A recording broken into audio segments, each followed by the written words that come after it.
সাহাবা একরাম কবুল হওয়ার পেছনে কারণ ছিল নিজের প্রয়োজন থাকার পরেও তারা অন্যের অগ্রাধিকার দিত। এইটা এখন কিন্তু আমাদের ভেতরে নেই। শুধু নিজের আখের গোছাবে, কিভাবে টিকে থাকবে, অন্য মানুষ না খেয়ে মরুক, অসুবিধা নেই। হযরতে আবু তালহা রাদিয়াল্লাহু তাআলা আনহুর জীবনী বলছে, এবার শুনেন। মসজিদে নববীতে বিশ্বনবী নামাজ আদায় করার পরে একজন এসে বলে, হুজুর আমি 3 দিনের না খাওয়া পিরাই, আপনি আমারে কিছু দেন। নবীজি বলেন, আমার কাছেও তেমন কিছু নেই। ডাক দিয়ে বলেন, সাহাবীরা আমার এই মেহমানকে কেউ একটু নিয়ে যেতে পারবে? হযরতে তালহা বলেন, হুজুর আমার সাথে দেন। বাড়িতে নিয়ে গেলেন। স্ত্রী উম্মে সুলাইম রাদিয়াল্লাহু তাআলা আনহা ডেকে বলে, নবীজির মেহমান, খাবারের ব্যবস্থা করো। স্ত্রী স্বামীর কানে মুখ দিয়ে বলে, আপনি কি করলেন? যে খাবার আছে শুধু 2টা ছেলে মেয়ের হবে, আমাদেরই না খেয়ে থাকা লাগবে, আর আপনি এর মাঝখানে আবার আরেকজন মেহমান নিয়ে আসলেন। ঠিক আছে, রাসূলুল্লাহর মেহমান যেহেতু, রাখেন। সন্তান 2টাকে আমি ঘুম পাড়িয়ে দেই, আর যে খাবার আছে ওইটা মেহমানের সামনে দেওয়ার সঙ্গে সঙ্গে মেহমান যখন বলবে আপনিও থালা নিয়ে আসেন, আমি থালা তোমাকে দেওয়ার সঙ্গে সঙ্গে এই যে বাতি আছে লিভিয়ে দিও। থালাটা নিয়ে এমনি এমনি নাড়াচাড়া করবা, আর উনি বুঝবে না আমার সাথে খাচ্ছে। এভাবে খাওয়া শেষ হয়ে গেল। ফজরের নামাজ পড়তে মসজিদে নববীতে গেলেন। বিশ্বনবী ওদেরকে দেখার পরে বলে, তালহা মেহমানের সাথে কি এমন আচরণ করেছো, আল্লাহর আরশ খুশি হয়ে গেছে। হযরতে তালহা বলেন, হুজুর আমার সন্তানের প্রয়োজন ছিল, আমার ছেলেটা মেয়েটার প্রয়োজন ছিল খাবারের। আমরা স্বামী স্ত্রী 2 জনে আজকে মেহমানের সম্মানে না খেয়েছিলাম।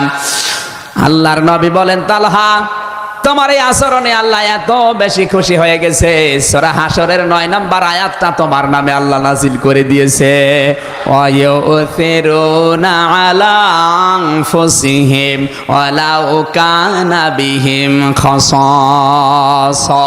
জোরে বলেন আল্লাহু আকবার। তাহলে এখান থেকে কি পেলেন আপনি? শুধু নিজে খেয়ে পরে বাঁচবেন, নিজের আখের গোছাবেন, মানুষের খোঁজ খবর রাখবেন না তা না। নিজের প্রয়োজন থাকার পর অন্যের অগ্রাধিকার দেওয়া লাগবে, তাহলে আল্লাহর দরবার আপনি কবুল হতে পারবেন। কথা বলেন না কেন? আজ পারিবারিক জীবনের দিকে তাকালে আমি যেটা বেশি দেখি, অনেক সন্তান এমন আছে সে চাই না যে তার মা বাবাকে আলাদা করে দেবে না, কিন্তু বাধ্য হয় তার স্ত্রীর কারণে। আর ওই স্ত্রীকে মাঝে মাঝে ধোকা দেয় স্ত্রীর মা আর ওর বড় বোন। এরকম বউ জামালপুরে নেই? কুষ্টিয়ারে সাবেক চেয়ারম্যান আমার দাদার আগে যিনি ছিলেন, এই লোকটা গেছে খুলনায় কাজকর্ম করার পর আর বাড়ি আসতে গাড়ি পায়নি। ছেলের বাড়িতে কলিং বেল টিপ দিয়েছে। হঠাৎ ছেলে বেরিয়ে বলে, বাবা রাত 12টায় তুমি? বলে গাড়ি পেলাম না, চলে আসলাম।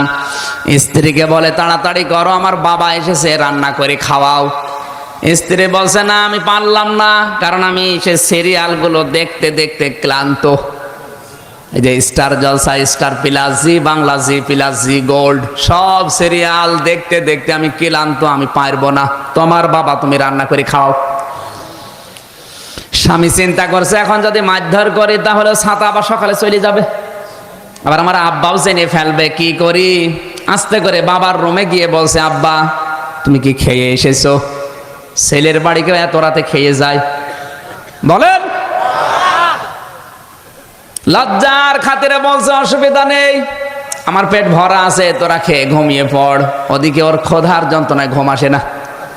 ছেলেটা বুঝতে পেরেছে আমার বাবা না খেয়ে আছে, কিন্তু কি করি, বউ তো কথা শোনে না, ডিজিটাল বউ। হঠাৎ আধা ঘন্টা পরে কে যেন কলিং বেল টিপ দিয়েছে। বাইরে যেয়ে দেখে ওর ছোট শালা। ডাক দিয়ে বলে, দোলা ভাই চলে আসলাম, গাড়ি পাইনি তাই। বলে, আসো, তোমারে দিয়ে খেলা শুরু হবে। ঘরের ভেতরে নিয়ে স্ত্রীকে বলছে, তাড়াতাড়ি ওঠো, রান্না করো। বলে, না পারবো না। পারবা না তোমার ভাই?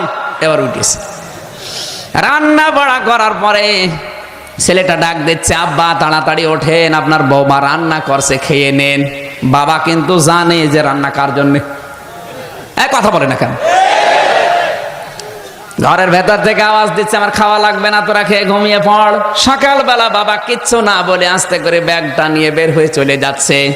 সন্তান সামনে দাঁড়িয়ে বলছে, আব্বা তুমি চলে যাও মানে তোমার বৌমা রান্না করছে, খেয়ে যাবা না?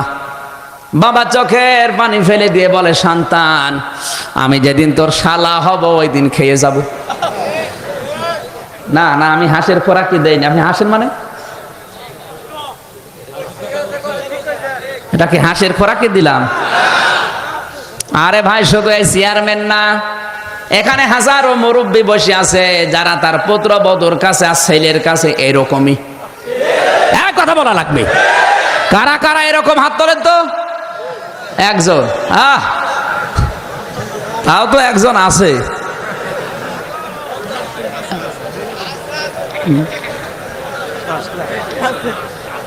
আমি যতটুকু খোঁজ খবর জানি, কারো যদি 5টা ছেলে থাকে আমার মনে হয় ওই মুরব্বী শেষ বয়সে এসে না খেয়ে মরে যায়। বড় বেটার বউ বলে আমার না, সেজোটা আছে, ও বলে মেজোটা, ও বলে নোয়াটা, ও বলে ছোটটা, ও মুরব্বী শেষে এক মুঠ ভাতও পায় না, না খেয়ে থাকে। এক কথা বলেন। অথচ 5টা সন্তানকে মানুষ করতে গিয়ে লোকটা ভালো মতো কোনোদিন খেতেও পারিনি। এই জন্য পুত্রবধূ মেয়েরা এসেছে। আর শ্বশুর শাশুড়ি যদি একটু ভুল করে, স্বামীর কানে কানে তুলে দেয়, বলে তোমার মা ভালো না, বাবা ভালো না। এখানে যারা আমরা সন্তান আছি, কান খাড়া করে মিলাবেন।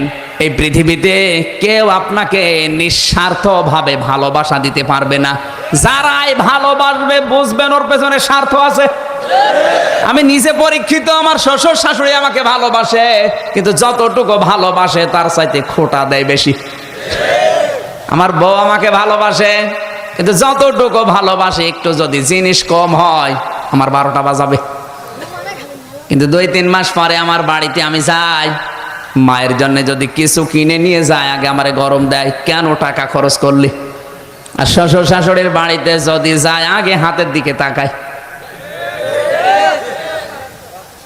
আপনি ঠিক বললেও ঠিক, না বললেও ঠিক। কারণ পৃথিবীতে আমি যতগুলো রাষ্ট্রে ঘুরলাম, কোন জায়গায় আমি পাইনি যে নিঃস্বার্থ ভাবে মানুষ ভালোবাসা দেয়। যারাই ভালোবাসে ওর পেছনে স্বার্থ আছে। কিন্তু শুধু মা আর বাবা, এই 2 জনের ভালোবাসায় কোনো স্বার্থ আমি পাইনি। এই জন্য কোরআনে কারিমে আল্লাহ যত জায়গায় মা আর বাবার নাম দিয়েছে, তত জায়গায় ব্যাখ্যা দিয়েছে। সূরা বাকারায়, সূরা বনি ইসরাইলে, সূরা আহকাফে, যত জায়গায় আমি পেয়েছি মা বাবার নাম, তত জায়গায় পেয়েছি ব্যাখ্যা। আল্লাহ কি পাগল হয়ে গেছে? এত ব্যাখ্যা দিচ্ছে কেন? কারণ আল্লাহ জানে যে আমার পরে সব চাইতে বেশি এই লোকটার পেছনে শ্রম দিয়েছে ওর মা আর বাবা। কথা বলেন না কেন? বিশ্ববিদ্যালয়ে আমার এক বন্ধু কাঁদছিল। বললাম কি হয়েছে? বলে বিয়ে করার পরে আমার মায়ের সাথে বউর গন্ডগোল। বউ আমারে বলছে, দেখো তোমার মা ভালো না, আলাদা হয়ে যাও।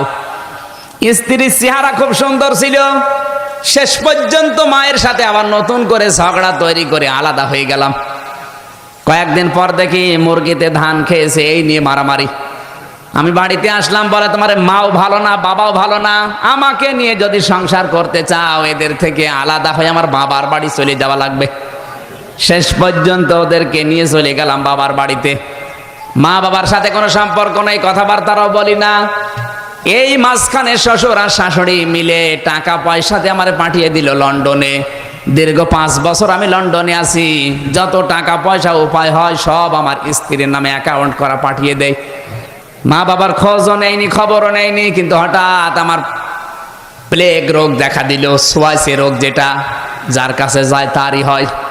লন্ডনে ডাক্তাররা বলেছে, দেখো এই রোগে মানুষ 2-3 মাসের বেশি বাঁচে না। তোমার যখন রোগটা ধরা পড়েছে তাড়াতাড়ি নিজের দেশে চলে যাও। চিঠি লিখেছে শ্বশুর আর শাশুড়ির কাছে। লন্ডনের ডাক্তাররা শরীর পরীক্ষা করে রিপোর্ট দিয়েছে আমার প্লেগ রোগ, আমি 3-4 মাসের বেশি আর বাঁচবো না। আগামী মাসের প্রথম সপ্তাহের মঙ্গলবারে ঢাকায় আসবো, আপনারা এয়ারপোর্টে আসবেন। স্ত্রীর কাছে একই কথা লিখেছে। আর একটা চিঠি নিয়ে চিন্তা করছে আমার মা বাবা, এদের কাছে চিঠি লিখবো, না জানে আবার কি মনে করে। যাই মনে করে করুক, আমি তো তাদেরই সন্তান। চিঠি লিখেছে, মার বাবা দীর্ঘ 5 বছর তোমাদের খোঁজ খবর নেইনি, এ চিঠি পেলে না জানি কি মনে করো। আগামী মাসের প্রথম সপ্তাহের মঙ্গলবারে ঢাকায় আসব, এয়ারপোর্টে আসবেন। শরীর খারাপ, মায়ের কাছেও বাবার কাছেও লিখে নাই। চিন্তা করছে দেখি চিঠির জবাব আসে কিনা।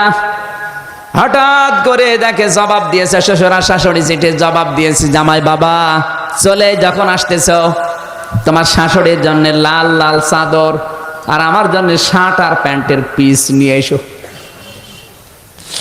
স্ত্রী জবাব দিচ্ছে, বান্ধবীদের স্বামীরা আসার সময় এই এই জিনিস নিয়ে এসেছে, তোমার আমি লিস্ট করে দিলাম, আসার সময় তুমি এই এই জিনিস নিয়ে আসবা।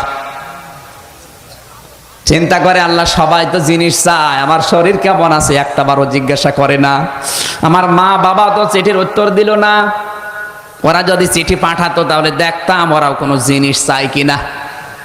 হঠাৎ পিয়ন এসে বলে চিঠি, বাইরে যে দেখে মা আর বাবা দুইজন মিলে চিঠি লিখেছে। চিন্তা করছে না, এই চিঠি আমি এখনই পড়বো না। কেরোসিন তেল এনেছে, ম্যাচ নিয়ে এসেছে। যদি চিঠি খোলার পরে দেখি এখানে ওদের মতো জিনিস চাওয়া আছে, তাহলে আমি নিজের শরীরে কেরোসিন ঢেলে আগুন লাগিয়ে মারা যাবো আত্মহত্যা করে।